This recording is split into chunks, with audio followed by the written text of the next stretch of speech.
This is AP Calculus ABB, Unit 2, the definite integral. Lesson 5, the fundamental theorem of Calculus 1. There's two forms of the fundamental theorem of calculus. This is the first part.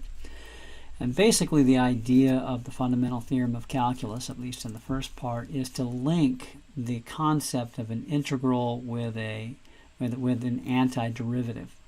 That is to define the relationship between the two formally. This is not meant to be a proof of the fundamental theorem of calculus, but more of a focusing on the kernel of how it's applied, what it means and how it's applied. Let's say we have some function, f of x, or f of t. And I'm going to take the antiderivative on f of t from a to x dx, okay, or dt, sorry, dt. So t is the variable that the function depends on, but the boundary, the upper boundary, is the value x, okay. And you may recall that if I take the integral here, that gives me the antiderivative on x minus the antiderivative on a. That's from a previous result, right? But the f of a, basically, we're going to look at what it takes, what happens when we integrate and differentiate at the same time. It's basically the idea of an inverse operation. So, for example, if I say f of x, you're already familiar with this, is 3x, then f inverse of x is x divided by 3, because those are inverse operations. And if I take f composed of f inverse of x, I get f3x. F inverse x divided by 3, I get x. It takes me back where I started, right? It undoes each other. That's the idea of an inverse. And so this is the inverse relationship, or the antiderivative, anti or inverse derivative idea behind the definite integral. Okay, and so let's say this equals some function of x, because it's going to come out with in terms of x, because we'll be substituting x, a being some constant. Okay, and let's take the derivative. And by the way, so there is one caveat here, that f of t must be continuous.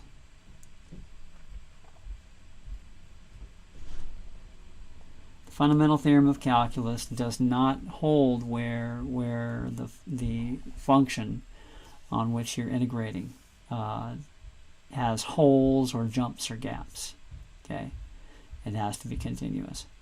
So let's take the derivative of both sides. Here's what the fundamental theorem of calculus says. If I take the derivative of the antiderivative, okay, that it results here in d over dx from a to x of f of t dt to be just little f of x.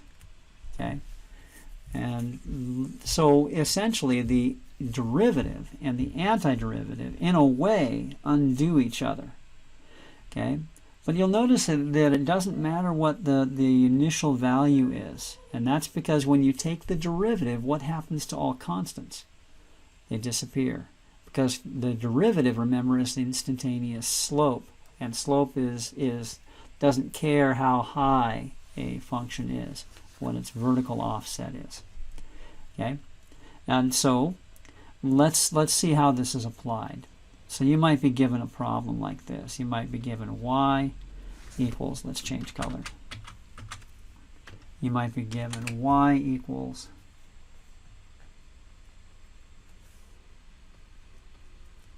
the integral from 5 to x of t squared minus 4 dt. And you're asked to find y prime. Okay. The temptation is to evaluate the definite integral and go through all that work. Now you can do that in this case because I gave you a function that's not too hard to integrate, but you would be wasting your time. The simple answer is this. This is simply x squared minus 4. Done, right? The derivative undoes the integral. Okay, the derivative undoes the integral, so to speak. Not exactly. There's some slight differences here. Okay, but it undoes the integral. It's the antiderivative. Okay, now that's fairly simple and straightforward, and great to you if you catch that and are able to do that. But there are some more complex problems you might be given. Let me give you one. Let's say we want to evaluate the integral, or we have a definite integral from, and I'm going to put some function of x, 5x and x minus 4. So we're going to integrate from one function of x to another function of x on some function of t. Let's do this. Let's do ln t dt. Okay. All right. And we want to take the derivative of that. So we're asking, what is the derivative? What is y prime? Or what is the derivative with respect to x of the integral from 5x to x minus 4 of ln t dt? That should be a dt. Okay.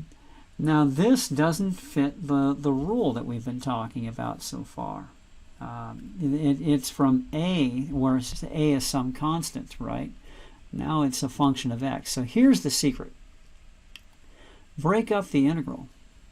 Break up the integral. This is the same as the integral from 5x to a, some value of a. It can be any number. You could put 3 in there if you wanted. Ln t dt plus the integral from a to x minus 4. We're using the properties of antiderivatives here. Ln t dt. Okay. Now the way the fundamental theorem of calculus works, this must be a constant. Okay. So we can't have the x term in the lower bound. It has to be in the upper bound. So switch, flip things around. But when you flip things around, when you go from b to a instead of a to b, so from a to 5x, that changes the sign. So put a negative out in front. Ln t dt. Okay? Plus the integral from a to x minus 4 ln t dt. Okay? Now we've got two derivatives here that we can work with. Okay? So this is the derivative with respect to x of, I'm going to write the second one first. The integral from a to x minus 4 ln t dt minus the integral from a to 5x ln t dt. Okay. So hopefully that makes sense. You can split the integral into two functions and then switch the boundaries and negate to create something that will fit the fundamental theorem of calculus. Now we differentiate on both terms of the subtraction problem separately, okay, which is ln of t, which becomes ln of x minus 4, okay. Chain rule. You have to apply the chain rule when we have a function of x, not just x. Right here we had just x, but when we have a function of x, you remember we have to multiply by the derivative. The derivative of x minus 4 is 1. So luckily, it doesn't matter in this case. Okay, but it will in the other. So minus ln 5x, insert the upper boundary, but times chain rule, and I'm going to leave a little bit of room here, ln 5x, and technically I should be using absolute values here.